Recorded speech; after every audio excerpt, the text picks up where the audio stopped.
Okay, so this is a demonstration on the tape dispenser. I'm going to start the same place everyone else does. I'm not going to worry too much about getting this around the origin. We can deal with that stuff later. I'm creating a circle for the center circle, which is a diameter of 1.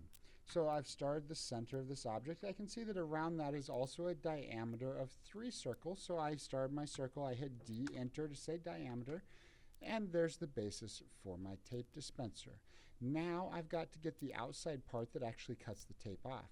To go ahead and get that, I'm just going to use a normal line as a construction line. I know there's also construction lines, but I'm going to not deal with those yet. I'm going to come over a distance of 0.75 and up a distance of 0.25. And that's right here in the textbook. Over 0.75, up 0.25 gives me a center that I'm going to then use for the arc along the right-hand side of my object. So when I go to create that arc, it's a radius of 1.75. So right here, 1.75.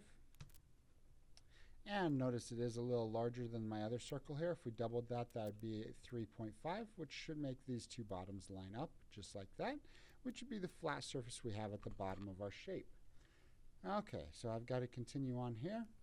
I'm going to take a line from what would track over here. And that is the point that my tape tears off at. We can see that coming from the center of the circle, coming out to the outside edge. I'm going to clean this drawing up a little bit already because I easily get confused. So I'm going to trim by those two lines. Right there's that piece coming up along there. This one I haven't created my groove in here yet, but I'll get to that shortly. I also haven't created my two circles down here at the bottom. I'll get to those shortly as well. Now I need to go ahead and start creating this divot in here, which is centered around a circle that has a center point somewhere out in here. Now that I've created this part, we know that our center point is 1.125 in from this corner here. That's why I did that bottom part first. So I'm going to track in 1.125. Oops, tracked the wrong way. That's all right. I'll just draw a line. That way I don't have to worry about tracking. And then I know that my distance up to get to this center right here is going to go ahead and be, it tells me 0.125. So I'm going to go up a distance of 0.125. That gives me the center for the circle that goes ahead and cuts the groove in here.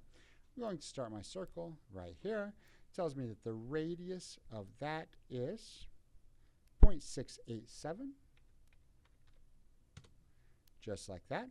Tells me that I have a 45-degree angled line coming in here, and I'm going to assume that it's the same thing on this side because it doesn't tell me otherwise. I assume that they're parallel.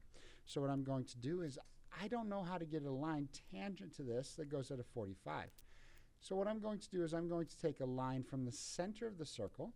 I'm going to set my angle to 45, and I'm going to draw that line in. Now if I wanted to make a line tangent to the outside of the circle, I can offset this line the radius of the circle. And it's going to go ahead and give me my tangent line there and my tangent line there.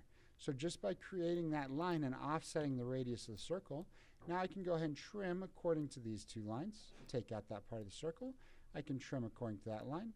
Take out my line that's there. I do have a double line here. For those of you that don't like those, I can delete one of those. I can trim according to this line and this bottom line, and take out the rest of that circle I don't need. I can get rid of that little line that helped me locate a center. I can get rid of those little lines that help me locate a center.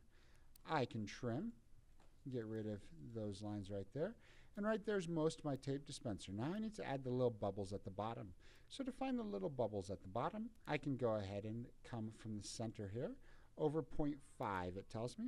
So I'm going to go ahead and come over 0.5, enter. Now it tells me that from the line that we already drew at the bottom, up to the centers of these circles is 0.25. So I'm going to just track that one on down along there. And I'm going to come up from that midpoint. It doesn't really matter what point, but somewhere on that line. And I'm going to come up my 0.25. Come over here. That perpendicular gives me the center of my first circle. I track over. It's 2 inches to the center of the other one. So those are the centers for my two circles. The size of those circles is a radius of 0.375.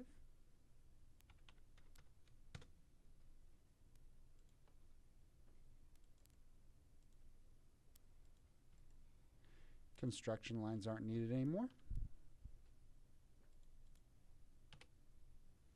And we all know how to quickly clean this up to be the correct shape.